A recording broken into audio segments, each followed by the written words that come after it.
So I wake up and get out of my bed, go to my computer, and I see with my 2 eyes the Steam Next Fest this year, and it's got a lot of free demos to play and for a shiny new badge. So I thought to myself, hey, this would be a good idea to make a video talking about said demos. So I did, and here I am talking about this. So let's talk about them. Anglefoot is a game filled with hard bass and kicking stuff. Lots of kicking with your J's.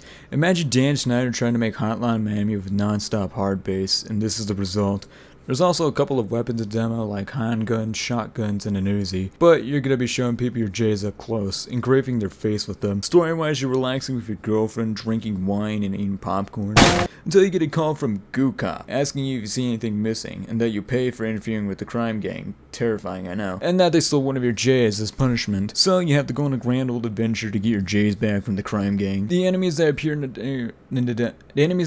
demo are more or less simple enough to kill. You have your standard melee guys, some pistol guys, which may or may not have a shield, shotgunners, Uzi boys, suicide bombers, and tentacles. You can also get different shooters as you play after meeting certain conditions. For example, one refills your ammo after each kill, slowing down time by kicking, and a couple of others. There's also a boss in this demo who is the Goo Cop. Now in his Goo Cop copter, who has 3 phases. The first one where he tries to ram into you, the second where he starts dropping suicide bombers, and the third where he drives around in a van with a foil attached to the end. All in all, after seeing the trailer, I was more than convinced to keep my eye on it, but on to the next demo.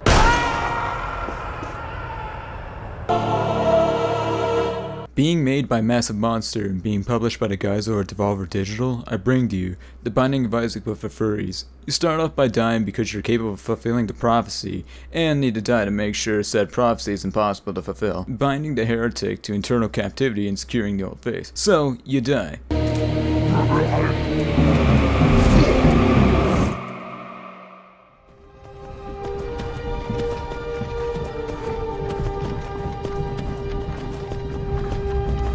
Not really. You end up going somewhere and talk to this guy, who pulled you out because he still needs you or something, and he's willing to bring you back to life for a price. The price being that he started an epic cult in his name, because, you know, the game is called Cult of the Lamb, and you need a cult, and this is the game. And after giving a yes or yes choice, he gives you his crown to play the game. After coming back to life and killing some people, we bump into Ratau, who was chosen vessel, but this is my game now, so fuck you. He was sent to guide you out of the tutorial area. After doing some more combat similar to Hades, you find your first slave that you have to rescue from being sacrificed. So we beat some more people to death, send our friend to Brazil, and got out of Dodge. Then meet up with Ratau, who tells us that these ruins were once his, and it's our base of operations, and that we have to convince our friend to join. Followers are able to grab resources for us if we're too lazy to grab them. You can also change their appearance and name to fit this cozy cult we're making, so I changed its name to be more fitting.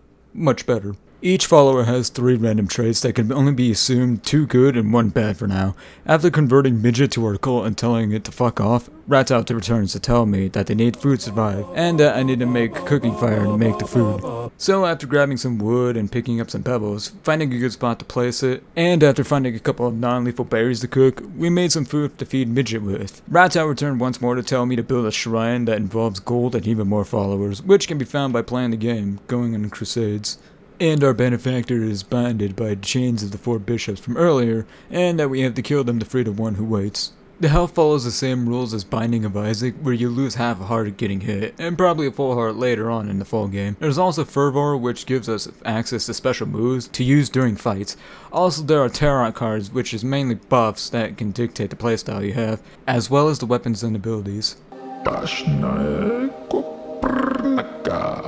This is how everyone speaks in the game, by the way. There's also a chance to get blueprints to make stuff for your base of operations, being cosmetics or utility. The boss of this demo, Amadisius, I don't know if I could speak Italian, has 3 moves: spitting, charging, and giving birth. It was more or less easy to deal with. Clearing a 4, I'm calling them floors because that's all I know from my experience with roguelites, grants you 3 rewards that you can choose only 1 from. Then the actual loot comes into play. Cult of the Lamb can probably scratch that itch of yours if you're a fellow roguelite enjoyer, but onto the 3rd demo for this video. Metal Hellsinger on the surface is a rhythm shooter like BPM, but features metal artists like Surge from System of a Down, and some other bands no one expects you to know, unless you know, like Ginger and Dark Tranquility. You play as a demon and you go through the 8 hells, killing demons to metal music. Yeah, that's all I know when it comes to the demo. After sucking absolute ass at the tutorial because I can't keep basic rhythm, and some time passing, we are now in the demo level. I remember this place like it was yesterday. Wish I didn't. Why does he sound like a cowboy? No, really, I want to know. There are 4 weapons in the demo. The sword, which is self-explanatory. The skull, which I have no gameplay of because I don't like it. Dual revolvers that can spawn a clone of you to do some rootin' tootin' shooting. And a shotgun that can do a big shot to delete whatever's in front of you. You can also dodge and dash around to avoid damage, but everything you do will count towards your score for the level. So dashing on the beat will give you points. Shooting obviously adds to it, but also increases the damage output of the weapon. So shooting off a beat will make your weapon hit like a teddy bear being swung around by a quadriplegic. Speaking of rhythm, the music so far are certified slappers. Like, listen to this.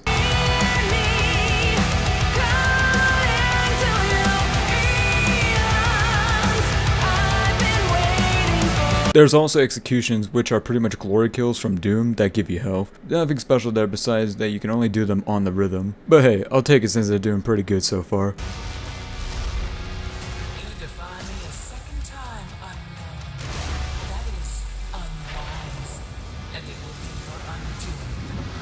Oh, they have a name. Yeah, that reminds me of something, but I can't really think of it right now. It'll probably come later or something. The boss mainly shoots fireballs and spawns minions for you to brutally murder. So, more or less, shoot the boss, dodge some stuff, kill minions, repeat. That's really it.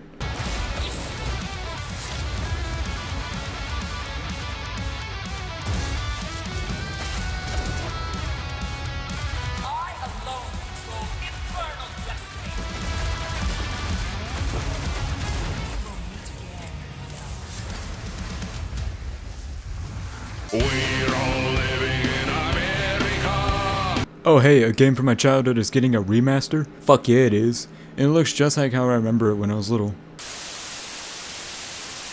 For those that aren't familiar with the story, Crypto was shot down by the US military, and you, who is also Crypto, has to go down there and fuck them up. And while doing so, Crypto ends up becoming the president via disguise. Fast forward 10 years and the KGB ends up learning about the Furon invasion from the first game, and that this Crypto has a mutation referred to as the package. So the KGB blows up the mothership and kills Orthopox 13 in the explosion. So Crypto has to fuck up the KGB. The one thing I want to say right now, like right off the bat, is just how good the fucking graphics are for a one-on-one remaster. We get to kill some KGB and it turns out Pox is alive-ish, and that he did a copy and paste of his mind into a holopox before the ship blew up. So now we have to run around and find some convenient place data cores. The first one letting you use the jetpack again for traversal reasons.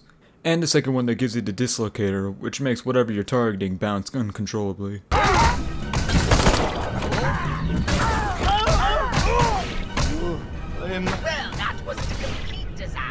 The KGB ends up seeing that Pox is still alive, and they go out to inform the Kremlin to continue the operation. I spit on them!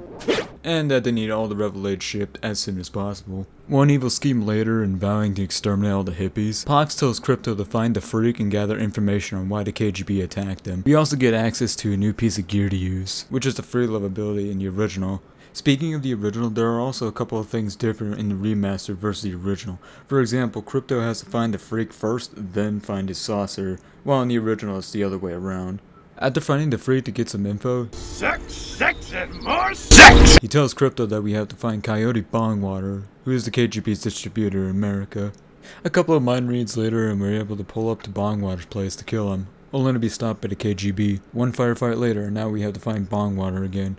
I would show more of the demo, but I'm gonna wait till the full thing is out. But yeah, that was a couple of demos I played for this exclusive video. If you want to check them out, I'll leave a link in the description. Alright, you can go now if you lasted long enough to see the end.